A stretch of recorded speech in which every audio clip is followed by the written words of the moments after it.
نحمده ونستعينه ونستغفره ونؤمن به ونتوكل عليه ونعوذ بالله من شرور أنفسنا ومن سيئات أعمالنا من يهدي الله فلا مضل له ومن يضلله فلا هادي له وأشهد أن لا إله إلا الله وحده لا شريك له وأشهد أن محمدًا عبد الله ورسوله أرسله بالحق بشيرًا ونذيرًا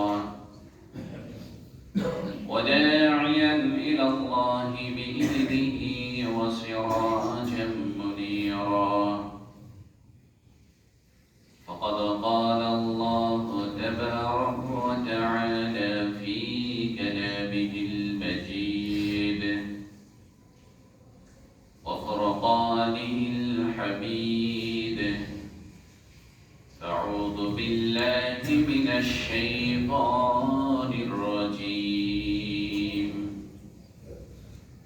بسم الله الرحمن الرحيم قاف والقرآن المجيد بل عجبوا أن جاءهم منذر منهم فقال الكافرون هذا شيء عجيب أإذا متنا وكنا ترابا ذلك أمر بعيد قد علمنا ما تنقص الأرض منهم وعندنا كتاب حفيظ وبعد فأعوذ بالله من الشيطان الرجيم وقال الذين كفروا ربنا أرنا اللذين أضلانا من الجن والإنس نجعلهما تحت أقدامنا ليكون من الأسفلين উপস্থিত মুআজ্জাজ হাজিরিন আল্লাহ সুবহানাহু ওয়া তাআলার দরবারে জানাই অগণিত শুকরিয়া যে মহান স্রষ্টা মেহেরবান করে রহমত দিয়ে করুণা করে রব্বুল ইজ্জাতের ঘরে পৃথিবীর সর্বশ্রেষ্ঠ স্থানে আল্লাহ সুবহানাহু ওয়া তাআলার ইবাদত করার জন্য ফেরেশতা মণ্ডলীর খাতায় নাম লিপিবদ্ধ করাতে পেরেছি মসজিদের হক আদায় করে বসার সুযোগ পেয়েছি কোরআন এবং সুন্নাহ থেকে আলোচনা শোনার ও আলোচনা করার সৌভাগ্য পেয়েছি সে মহান স্রষ্টার দরবারে জানাই শ্রদ্ধা শুকর কালিমাতুশ শুকরিয়া আদা করি আলহামদুলিল্লাহ দুরূদ ও তাসলিমা বর্ষিত হোক সাইয়্যিদুল মুরসালিন খাতামুন নবিয়্যিন রাহমাতাল লিল আলামিন প্রিয় নবী মুহাম্মদুর রাসূলুল্লাহ সাল্লাল্লাহু আলাইহি ওয়াসাল্লাম আল্লাহুম্মা সাল্লি আলাইহি সম্মানিত উপস্থিতি সূরাতুল হামিম সাজদার 29 নম্বর আয়াত তেলাওয়াত করেছি আজকের বিষয়বস্তুকে কেন্দ্র করে এই আয়াতটি অন্যদের গবেষণায় অন্যদের ইলমে এ বিষয়ের সাথে সম্পর্কিত আসে কিনা সেটা আমি জানি না, তবে আমার ব্যক্তিগত গবেষণায়, আমার ব্যক্তিগত চিন্তা চেতনায় এই আয়াতটিকে সর্বাধিক অগ্রাধিকার দেওয়া উচিত, যার কারণে এই আয়াতটি তেলাওয়াত করেছি। কি কারণে সেটাও পরিষ্কার করবো ইনশাআল্লাহুল আজিজ। আমা তাওফীক ইল্লা বিল্লাহ। অত্র আয়াতে আল্লাহ সুবহানাহু ওয়া তাআলা বলছেন, আকালা আল্লাযীনা কাফারু রাব্বানা আরিনা আল্লাযাইনি আযাল্লানা মিনাল জিন্নি ওয়াল ইনস। বিচারের মাঠে যারা কুফরি করেছে, যারা অপরাধী, এক কথায় এরা আল্লাহ সুবহানাহু ওয়া তাআলাকে বলবেন, রব্বুল আলামিন, জিন এবং মানুষ উভয়টির মধ্য থেকে আমাদেরকে যারা পথভ্রষ্ট করিয়েছে, আপনি তাদের সাথে আজকে আমাদের একটু পরিচয় করিয়ে দিন। কেন? তাহতা আকদামিনা লিয়াকুনা মিনাল আসফালিন। তাদের কারণেই যেহেতু আমরা পথভ্রষ্ট হয়েছি, আজকে অপরাধী হয়ে তোমার সামনে অপরাধের কাঠগড়ায় দাঁড়িয়েছি, সেহেতু আজকে তাদেরকে একটু পায়ের তলে পিষ্ট করে আমরা জাহান্নামে যেতে চাই, তবুও মনটাতে একটু তৃপ্তি আসবে, শান্তি আসবে।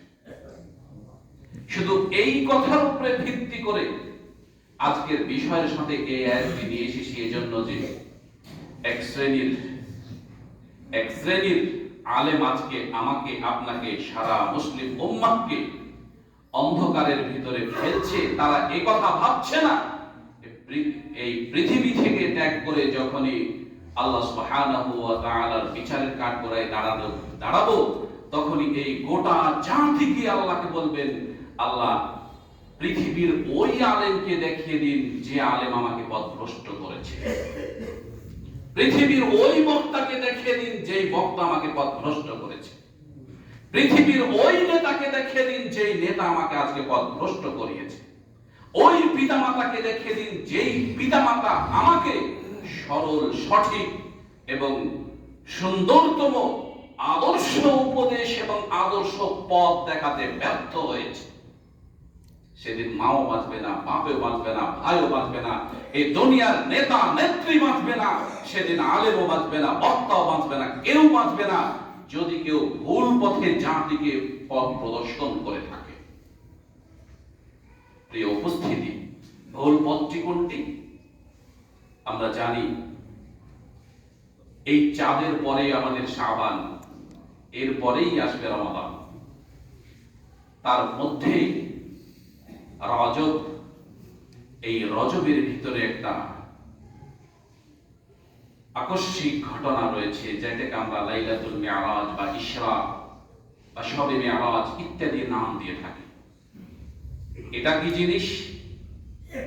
আল্লাহ সুবহানাহু ওয়া তাআলার মহাগ্রন্থ আল কোরআন ও প্রিয় নবী মুহাম্মদুর রাসূলুল্লাহ সাল্লাল্লাহু আলাইহি ওয়াসাল্লামের হাদিস থেকে এই জাতিকে একেবারে সুস্পষ্ট পরিষ্কার ধারণা দিতে যাই যে ইসরাটা কি আর মিরাজটা কি। সঠিক ছোট কথাই বোঝার অর্থে আমরা ইসরা যদি বলি, তাহলে জাতির সামনে এভাবেই সংজ্ঞা তুলে ধরতে পারি। জমিনে যেটা ভ্রমণ, এই জমিনের ভ্রমণটাকে বলা হয় ইসরা,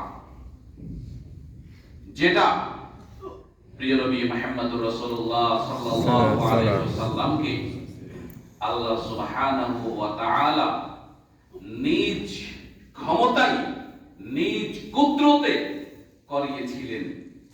কিন্তু এক শ্রেণীর বোকা, এক শ্রেণীর অবুঝ মানুষ এটাকে আজ স্বীকার করতে চিন্তা করে।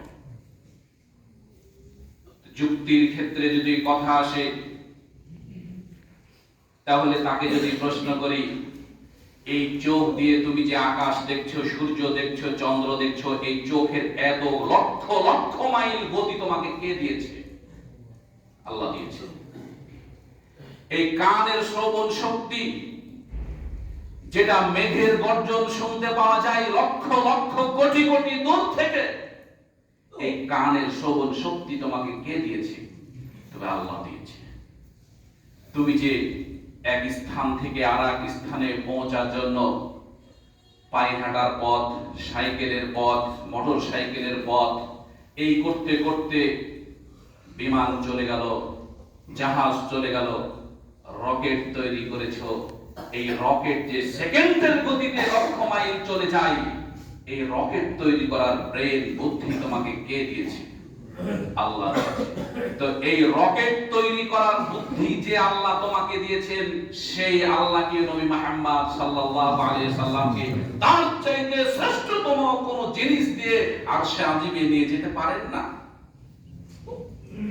তখন এর জাতি নির্বাক। এভাবে তো ভাবিনি, না ভেবে, কোরআন নিয়ে গবেষণা না করে কি করে দিন ইসলামের বিরোধিতায় আপনি কথা বললেন? মেরাজকে কি করে অস্বীকার করার চিন্তা আপনার মাথায় আসলো? তাই একাধিক দিন জাতিকে বলছি, কোরআন সুন্নাহকে সর্ব অবস্থায় জিকির করুন, পাঠ করুন, গবেষণা করুন, নিজের ভিতর থেকে শয়তানকে সর্বক্ষণের জন্য দূরে রাখার চেষ্টা করুন। পড়েননি এমন মানুষ খুব কমই আছে। 15 নম্বর পারা বনি ইসরাঈল সূরার প্রথমেই আল্লাহ সুবহানাহু ওয়া তাআলা 1 নম্বর আয়াতে বলছেন, সুবহানাল্লাযী আসরা বিআবদিহি লাইলাম মিনাল মাসজিদিল হারাম ইলাল মাসজিদিল আকসা। মক্কার মসজিদ থেকে ফিলিস্তিনের মসজিদকে আল্লাহ সুবহানাহু ওয়া তাআলা নবী মুহাম্মদ সাল্লাল্লাহু আলাইহি সাল্লামকে যে বাহনটিতে ভ্রমণ করিয়েছিলেন, এটাকে বলা হয় ইসরা। আর সেখান থেকে শুরু করে আরশে আযীম পর্যন্ত যে বাহনে বা যে সিঁড়ি দিয়ে আল্লাহ সুবহানাহু ওয়া তাআলার সুবহান এই শব্দটি দিয়ে যেই মেরাজকে বা সিঁড়িকে বোঝানো হয়েছে, সেটাকে বলা হয় মিরাজ। আল্লাহ সুবহানাহু ওয়া তাআলা এখানে দুটি শব্দ ব্যবহার করেছেন, এক হচ্ছে ইসরা, দ্বিতীয় হচ্ছে আব। এখান থেকে আরো একটি জিনিস একেবারে পরিষ্কার ভাবে সাব্যস্ত হয়। আপনি যে কোনো তাফসীর গ্রন্থ খুললে আজই দেখতে পাবেন ইসরা শব্দ দিয়ে দুনিয়ার ভ্রমণকে বোঝানো হয়েছে, আর আব শব্দ দিয়ে মেরাজ যে সংঘটিত হয়েছিল, এটা যে স্বপ্নে নয়, একেবারে সশরীরে এই আব দিয়ে আল্লাহ সুবহানাহু ওয়া তাআলা এটা প্রমাণ করছেন। শুধু এখানে নয়, সূরাতুল আল্লাহ সুবহানাহু ওয়া তাআলা আলাতের 10 নম্বর আয়াতে আবার এটাই আব দিয়ে আল্লাহ রাসূল সাল্লাল্লাহু আলাইহি সাল্লামকে সম্বোধন করে প্রমাণ করছেন। সূরাতুল জারিয়ার 19 নম্বর আয়াতে এই আব শব্দ দিয়ে আল্লাহ সুবহানাহু ওয়া তাআলা সালাতরত অবস্থায় নবী মুহাম্মদ সাল্লাল্লাহু আলাইহি সাল্লামকে প্রমাণ করছেন। তিনটি আব শব্দ দ্বারা কোরআনের 3 জায়গার 3টি সূরার 3টি আয়াতের আব শব্দ দ্বারা তাফসীরকারগণ এটাই স্পষ্টতর লিখেছে, মিরাজ কোনো স্বপ্নযোগের বিষয় নয়, মিরাজ সশরীরের বিষয়, যা কোরআনের শব্দটা সবার বোধগম্যতে এখনো পর্যন্ত আসেনি। জাতি এটা কখনো পর্যন্ত চিন্তা করেনি, যার কারণে এটাকে নিয়ে জাতি এখন পর্যন্ত দ্বিধাদ্বন্দ্বে ভুগতে থাকে। প্রিয় উপস্থিতি, মেরাজ কখন সংঘটিত হয়েছিল, কিভাবে সংঘটিত হয়েছিল, কোন তারিখে সংঘটিত হয়েছিল? শুধু মেরাজ নয়, শুধু ইসরা নয়, পরিষ্কারভাবে মুসলিম উম্মাহ জাতিকে একটি কথা মনে রাখতে হবে। সেই কথাটি হচ্ছে এই মেরাজ বলি, লাইলাতুল কদর বলি, এই ধরনের ইবাদতপূর্ণ যে সকল রাত্রিগুলো রয়েছে, সময়গুলো রয়েছে, দিনগুলো রয়েছে, এগুলো আল্লাহ সুবহানাহু ওয়া তাআলা নিজ ইচ্ছায় ভুলিয়ে রেখেছেন। কেন? যাতে করে আমার আব্দ, আমার গোলাম, আমার বান্দারা অন্য ধর্মের সাথে মিশে গিয়ে নির্দিষ্টভাবে একটা সময়কে কেন্দ্র করে তারা ইবাদত না করে। এখানে আপনি অনেক কথা শুনবেন। এই 27 রজবের অনেক কাহিনী শুনবেন, অনেক গল্প শুনবেন। তার ভিতরে ছোট থেকে আপনি শুনে আসছেন সালাতুল আলফিয়া, মানে 100 রাকাত নামাজ। কি করতে হবে? রাত্রিতে গোসল করে পবিত্র হতে হবে, পবিত্র হয়ে 100 রাকাত নামাজ পড়তে হবে। তার প্রতি রাকাতে সূরা ফাতিহা পড়তে হবে, আর সূরা ইখলাসকে প্রত্যেক রাকাতে 10 বার করে পড়তে হবে। এটা বায়ান হয় আর আপনি শুনেন, নির্বোধের মতো শুনেন। একবার চিন্তাও করলেন না, একজন মানুষ এক রাত্রে 100 রাকাত সালাত আদায় করবে, প্রত্যেক রাকাতে 10 বার করে সূরা ইখলাস পড়বে, তাহলে তার সময় কতটুকু লাগবে? যিনি বর্ণনা করছেন, যিনি বায়ান করছেন, তিনি বা তিনার দাদা বা তিনার 14 গোষ্ঠী পুরুষ কেউ কোনোদিন পড়েছে কিনা এই তথ্যটা আপনি জানলেন না। জনাব, আপনি যেটা বয়ান করলেন, আমরা 50 জন, আমরা 20 জন আজকে আপনার সাথে 100 রাকাত নামাজ পড়ব। প্রত্যেক রাকাতে আপনি সূরা ইখলাস 10 বার করে পড়বেন, রুকু এবং সাজদা আপনি ঠিক করে তাসবিহ তাহলিল করবেন। আপনি পড়ান তো আজকে 100 রাকাত, দেখি কি করে হয় এক রাতে 100 রাকাত নামাজ। সম্ভব নয়। এগুলো গল্প, কল্প কাহিনী, শুধুমাত্র মনের রঙিন জিনিসকে, খাহিশকে চাহিদা মেটানোর জন্য এক শ্রেণী বলছে, করছে, আরেক শ্রেণী নির্দ্বিধায় করে যাচ্ছে। গত 2 দিন আগে আমার মসজিদে, যেমন আপনাদের মসজিদে ইশার সালাতের পর একটা হাদিস পাঠ করা হয়, আলহামদুলিল্লাহ আমিও করি। তো গত 2 দিন আগে মিশকাতের বাংলা প্রথম খণ্ডে হাদিস পড়তে গিয়ে হাদিসটি পেলাম। এই ধরনের মানুষগুলো, মিশকাত বাংলার প্রথম খণ্ডে সালাত অধ্যায়ে হাদিসটি আপনি পাবেন। হাদিসটির নাম্বার আমার স্মরণে মুহূর্তে আসছে না, তবে মিশকাত বাংলা প্রথম খণ্ড সালাত অধ্যায় আপনিও পড়ুন, আপনিও পাবেন। যে নিজে পথভ্রষ্ট হয় এবং অন্যদেরকেও পথভ্রষ্ট করে, এই শ্রেণীর মানুষদেরকে আল্লাহ সুবহানাহু ওয়া তাআলা এদের জন্য জাহান্নাম প্রস্তুত করে রেখেছে। আপনাকেও কেউ না কেউ পথভ্রষ্ট করছে, আপনিও পথভ্রষ্ট হচ্ছেন। এই হাদিসটাও ওখানে পাবেন। সাদকায়ে জারিয়া যেমন নেকি আছে, সাদকায়ে জারিয়া তেমন গুনাহ আছে। আপনার পিতা বা আপনার দাদা এমন কোন জায়গাতে এমন কোন কাজ করে গেছেন, যেই কাজ করার জন্য আজ আপনি চাঁদা দিচ্ছেন, বা ওই কাজটি আপনি জারি রেখেছেন, কিন্তু ওই কাজ জারি রাখার কারণে আপনার পিতার গুনাহ হচ্ছে। ওই হাদিসটিও ওখানে পাবেন, একই অধ্যায়ে পাবেন। মানুষ যখন একটা খারাপ কাজ করে, এটা খুনের ব্যাপারে রয়েছে, তখন আদম আলাইহিস সালামের পুত্র কাবিল যে প্রথম খুন করেছিল, একটা গুনাহ তার খাতায় লিপিবদ্ধ করা হয়। আজও যদি আপনি সমাজে একটা খারাপ জিনিস রেখে যান, আপনি মারা যাবেন, ওটা কেউ না কেউ করবে, তার সেও মারা যাবে, ও তাকে অনুসরণ করে কেউ না কেউ করবে। আপনার আমলনামার খাতায় একটা করে গুনাহ লিপিবদ্ধ লেখা হতেই আছে, হতেই আছে, হতেই আছে। যার কারণে দ্বীন ইসলামের কোনো কথা বললে, সমাজে প্রচার হয়ে যাবে এমন কোনো কথা বললে, আপনাকে আগে 3 বার ভাবতে হবে, এই কথাটা কি কোরআনের, এই কথাটা কি হাদিসের, এই কথাটা কি নবী মুহাম্মদ সাল্লাল্লাহু আলাইহি সাল্লাম কর্তৃক অনুমোদিত। যদি হয় তাহলে বলবেন, যদি না হয় তাহলে বলবেন না। যদি বলেছেন তাহলে আপনি নিজেই ফেসেছেন। এই জন্য এই আয়াতটি তেলাওয়াত করলাম। আল্লাহ সুবহানাহু ওয়া তাআলা সেই দিন আপনাকে দিয়েই কিন্তু এই অপরাধীরাই কথা বলবে। আরো একটি উদাহরণ দিই, আরো একটি ছোট্ট কথা বলি। আপনি যে কোনো অবস্থাতে বাইরে থেকে বাড়িতে গিয়ে প্রবেশ করেছেন, বাড়িতে গিয়ে প্রবেশ করে ছেলেকে বলছেন তোমার হোমওয়ার্ক হয়েছে, মেয়েকে বলছেন তুমি রেডি হয়েছো কোচিং সেন্টারে যাওয়ার জন্য, স্ত্রীকে বলছেন কি ব্যাপার এখনো টেবিলে খাবার পৌঁছেনি কেন, আমি না বলেছি তোমাকে আমি বাড়িতে প্রবেশ করলে জন্য নাস্তার টেবিলে নাস্তা রেডি রেখি, তোমার খাবার এখনো হয়নি কেন। সবকিছু এভাবে করে আপনি চার্জ করলেন। আপনি ছেলেকে, মেয়েকে, স্ত্রীকে এখনো পর্যন্ত চার্জ করেননি। তোমার কি জোহরের সালাত হয়েছে? তোমার কি এশারের সালাত হয়েছে? আপনি এখনো পর্যন্ত তাকে চার্জ করেননি, তাকে বলেননি বিচারের মাঠে আপনার ছেলে, আপনার মেয়ে, আপনার স্ত্রী আপনাকে আল্লাহর কাছে আপনাকে ধরার জন্য সুপারিশ করবে, আর আপনাকে অপমানিত করে তারা জাহান্নামে যাবে, আপনাকেও জাহান্নামে পাঠাবে। নাউজুবিল্লাহ। আপনি তাফসীর খুলুন, এগুলোই পাবেন। অতএব আপনি কোন জিনিসটি চার্জ করছেন আর কোন জিনিসটি চার্জ করছেন না, সেটা আপনাকে খুব জোরালো ভাবে একেবারে স্মরণে রাখতে হবে।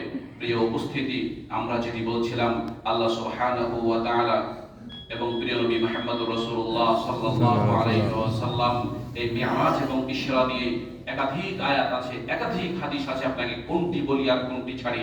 ইসরা নিয়ে প্রথমত আমরা যেটা দেখতে পাবো বনী ইসরাইল সূরার আয়াত, বনী ইসরাইলে আয়াত নাম্বার 1, এবং আমরা যেটি দেখতে পাবো মেরাজ নিয়ে সূরাতুন নাজমের 13 থেকে 18 পর্যন্ত আয়াতে আমরা স্পষ্টতা পাবো। এবং সেই সাথে সাথে আমরা মেরাজ যে সত্যিকার অর্থে স্বপ্নে নয় সশরীরে হয়েছে, সেটা ইসরা এবং আব্দের সেই ব্যাখ্যা থেকে পাবো আমরা। আল্লাহ সুবহানাহু ওয়া তাআলা যে এটা প্রমাণ করছেন, যেটি বললাম সূরাতুল আলাকের 10 নম্বর আয়াত থেকে, এবং সেই সাথে সাথে আল্লাহ সুবহানাহু ওয়া তাআলা সূরাতুল জিনের 19 নম্বর আয়াত থেকে এটি প্রমাণ করছেন। আরো সেই সাথে সাথে আল্লাহ সুবহানাহু ওয়া তাআলার যে বিশেষ জিনিসটি আমরা পেয়েছি, সেটা না বললেই নয়। সময় সংক্ষিপ্তই থাকুক আর সময় কম থাকুক আর দীর্ঘায়িত থাকুক। ইব্রাহিম আলাইহিস সালাতু সালাম আল্লাহকে বলেছিলেন, ওয়াইদ ক্বালা ইব্রাহিম রব্বি আরিনি কাইফা তুহয়িল মাউত ক্বালা আওয়ালাম তু'মিন, সূরাতুল বাকারা 3 নম্বর পারার 3 নম্বর পৃষ্ঠা। ইব্রাহিম আলাইহিস সালাম বলছেন যে আল্লাহ, আপনি মৃত্যুকে কিভাবে জীবিত করেন এটা আমি দেখতে চাই। আল্লাহ 4টি পাখি ধরতে বলেছিলেন, জবাই করতে বলেছিলেন, দিয়ে তাকে সচক্ষে দেখিয়ে দিয়েছেন। মুসা আলাইহিস সালাম আল্লাহকে দেখতে চেয়েছিলেন। মুসা আলাইহিস সালামের সাথে আল্লাহ সরাসরি কথা বলেছেন।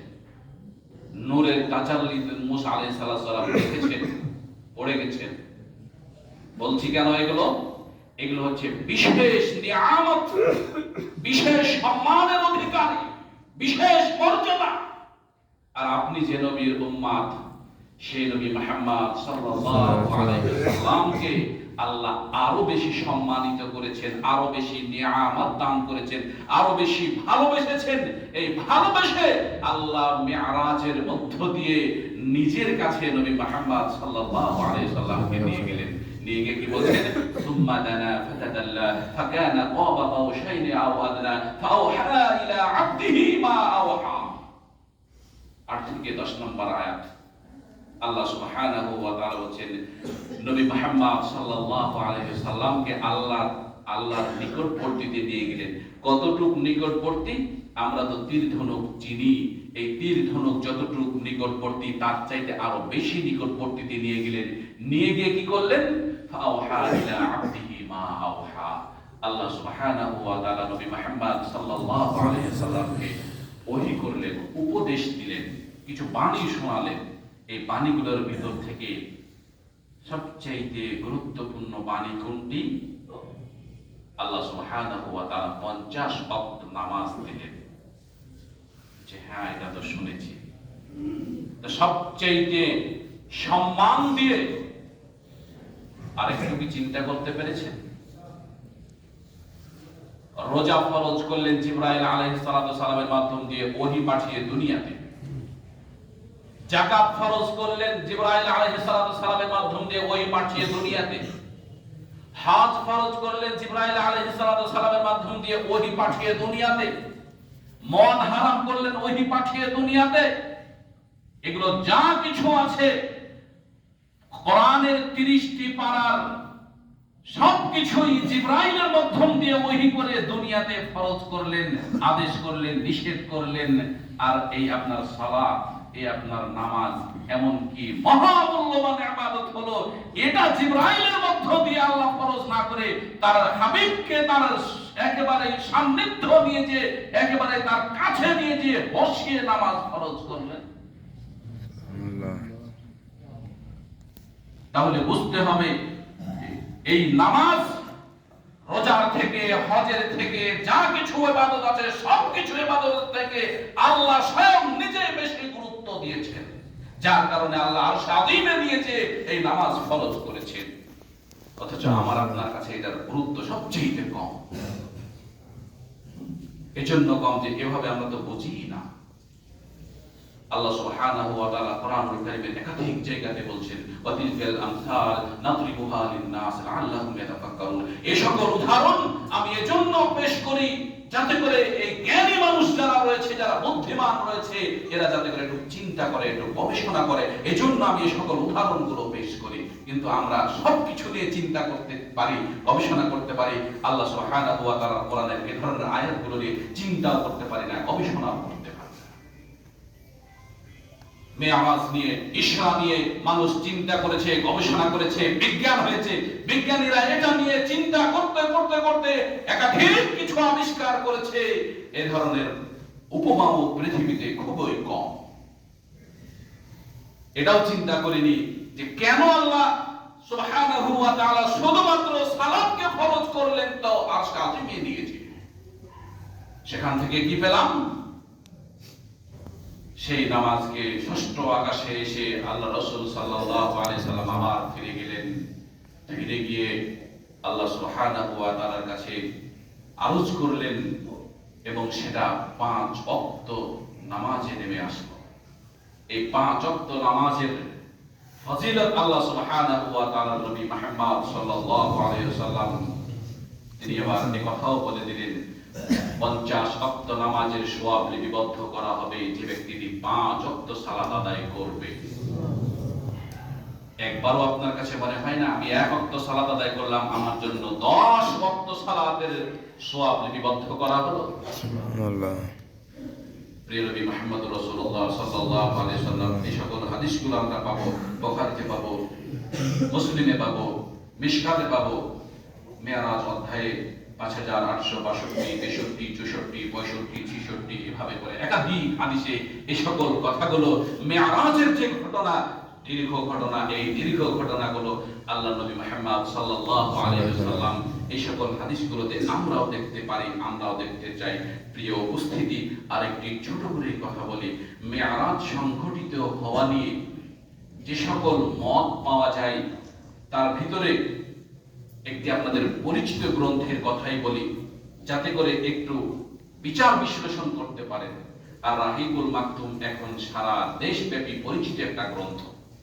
এখানে 6টি মতকে পেশ করা হয়েছে, কিন্তু 6টি মতের ভিতরে প্রথম 3টি মত বাতিল বলে আগেই বাতিল হয়ে গেছে। কেন? উম্মাহাতুল মুমিনিন খাদিজা রাদিয়াল্লাহু তাআলা আনহা তিনি মৃত্যুবরণ করেন 10ই নববী হিজরিতে। তখনও পর্যন্ত সালাত ফরজ হয়নি। তার মানে তার আগ পর্যন্ত মেরাজ সংঘটিত হয়নি। তাহলে এই 3টা মত এই জন্য বাতিল হয়েছে। তো রজব মাসের কোন তারিখে, কোন দিনে মেরাজ সংঘটিত হয়েছে, এই কথা ইমাম তাইমিয়া রাহিমাহুল্লাহ তিনি নিজেই নাকচ করেছেন যে এটা আমার জ্ঞানে, বুদ্ধিতে, বিবেচনায় কখনো আসেনি, এটা আমি পাইনি।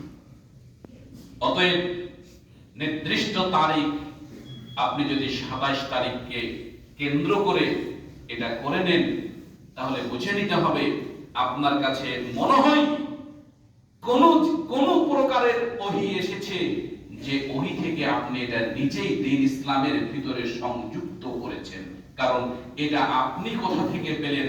আপনার পূর্বপুরুষে পাননি, ইমামগণ পাননি, আইম্মায়ে মুজতাহিদগণ পাননি, সালফে সালেহগণ পাননি, তারা কেউ পেল না, আর আপনি পেয়ে নিলেন।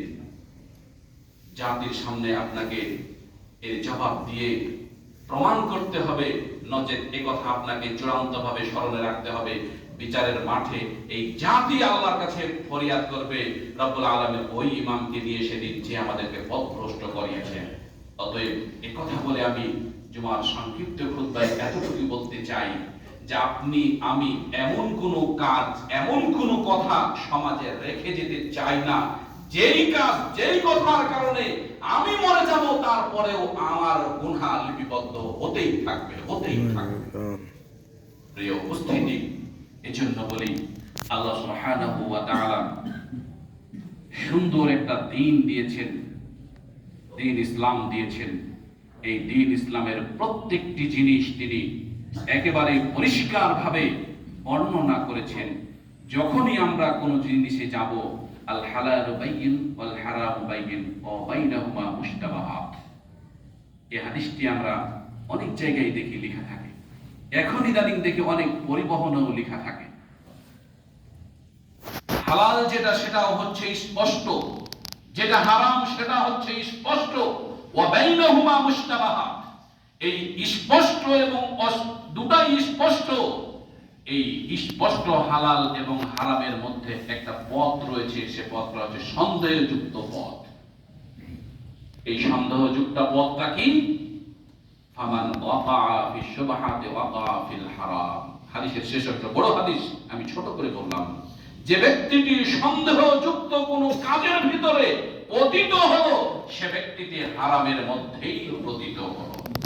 অতএব যে বিষয় নিয়ে আপনার জ্ঞান নেই, পরিষ্কার কোরআন সুন্নাহ থেকে আপনি এখনো পর্যন্ত নিজেকে প্রতিষ্ঠিত করতে পারছেন না, সেই বিষয় নিয়ে আপনি ওখানে যাবেনই না।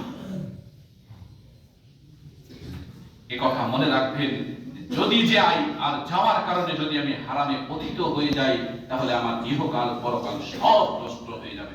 অতএব যতদিন পর্যন্ত, যতক্ষণ পর্যন্ত আমি এটা পরিষ্কার না হতে পারছি এটা হালাল নাকি এটা হারাম, ততক্ষণ পর্যন্ত ওই ইবাদত, ওই কথা, ওই কাজ, ওই খাদ্য, ওই পোশাক কোনোটাই আমি গ্রহণ করব না। আমার জন্য কোনোটাই গ্রহণ করা বৈধ নয়। প্রিয় উপস্থিতি, আজকের জুমার সংক্ষিপ্ত আলোচনায় সবার কাছে এটাই উদাত্ত আহ্বান রাখবো, মেয়ারাজ চিরন্তন সত্য জিনিস, যেটা আল্লাহ সুবহানাহু ওয়া তাআলা নবী মুহাম্মদ সাল্লাল্লাহু আলাইহি সাল্লামকে তার নিজস্ব ক্ষমতায়, নিজস্ব তৈরিকৃত বাহনে সশরীরে করিয়েছে, এবং সেখান থেকে আমরা এই 5 ওয়াক্ত সালাত পেয়েছি, এবং এটার প্রতি আমাদের পূর্ণ বিশ্বাস রয়েছে, পূর্ণ আস্থা রয়েছে, আমাদের পূর্ণ ঈমান রয়েছে। তবে নির্দিষ্ট করে এর কোনো তারিখ নেই, সেই নির্দিষ্ট 27 রজবকে আমরা কখনোই পালন করতে যাব না। এর জন্য নির্দিষ্ট যে সকল ইবাদতগুলো আমরা শুনে থাকি, এগুলোর যদি আমরা দলিল পাই, এগুলো যদি জাতির কাছে গ্রহণযোগ্য হয়, এগুলো যদি আইএমআই মুস্তাহিদগণ, মুফাসসিরগণ, সালফে সালিহগণ নবী মুহাম্মদ সাল্লাল্লাহু আলাইহি সাল্লাম থেকে শুরু করে সাহাবীদের আমল থেকে পাই, তাহলে আমরা করব। নচেত আজই বর্জন করব, নিজের পরিবার, নিজের সমাজ, নিজের দেশ, নিজের রাষ্ট্র সহ সেগুলোকে বর্জন করব, যাতে করে নিজে বাঁচি, নিজের পরিবার বাঁচে, নিজের সমাজ বাঁচে, নিজের দেশ বাঁচে, সবাইকে বাঁচানোর একটা পদ্ধতি আমরা দেখাতে পারি।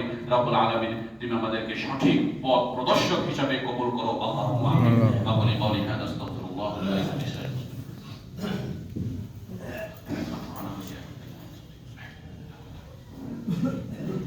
ইন্নাল হামদালিল্লাহি ওয়াহদাহু والصلاة والسلام على من لا نبي بعده أما بعد فأعوذ بالله من الشيطان الرجيم بسم الله الرحمن الرحيم يا أيها الذين آمنوا إذا نودي للصلاة من يوم الجمعة فاسعوا إلى ذكر الله وذروا البيع ذلكم خير لكم إن كنتم تعلمون. اللهم صل على محمد وعلى آل محمد كما صليت على إبراهيم وعلى آل إبراهيم إنك حميد مجيد. اللهم بارك على محمد وعلى آل محمد كما باركت على إبراهيم وعلى آل إبراهيم إنك حميد مجيد.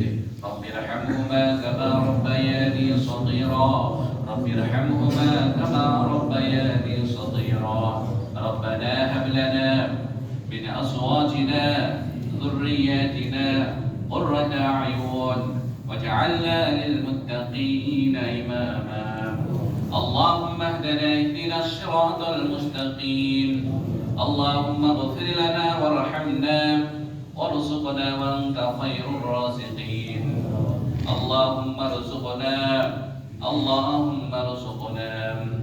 اللهم إياك نعبد وإياك نستعين اللهم إنا نسألك الجنة الفردوس. اللهم إنا نعوذ بك من عذاب القبر، ونعوذ بك من عذاب جهنم، ونعوذ بك من فتنة المسيح الدجال، ونعوذ بك من فتنة المحيا والممات. اللهم إنا نعوذ بك من المآثام والمغرام. اللهم ربنا تقبل دعاءنا، اللهم ربنا تقبل صدقاتنا، اللهم ربنا تقبل صيامنا. اللهم اغفر لنا وارحمنا وارزقنا وأنت خير الرازقين. اللهم اجب الباش رب الناس واشف أنت الشافي لا شفاء إلا شفاءك شفاء لا يغادر سقما. اللهم اغفر لنا ولوالدينا ولشيخنا ولأساتذتنا ولأمهاتنا ولآبائنا ولإخواتنا ولجداتنا ولجميع المؤمنين والمؤمنات والمسلمين والمسلمات الأحياء منهم والأموات، إنك مجيب الدعوة برحمتك يا أرحم الراحمين. ربنا تقبل منا إنك أنت السميع العليم، وتب علينا إنك أنت التواب الرحيم. آمين.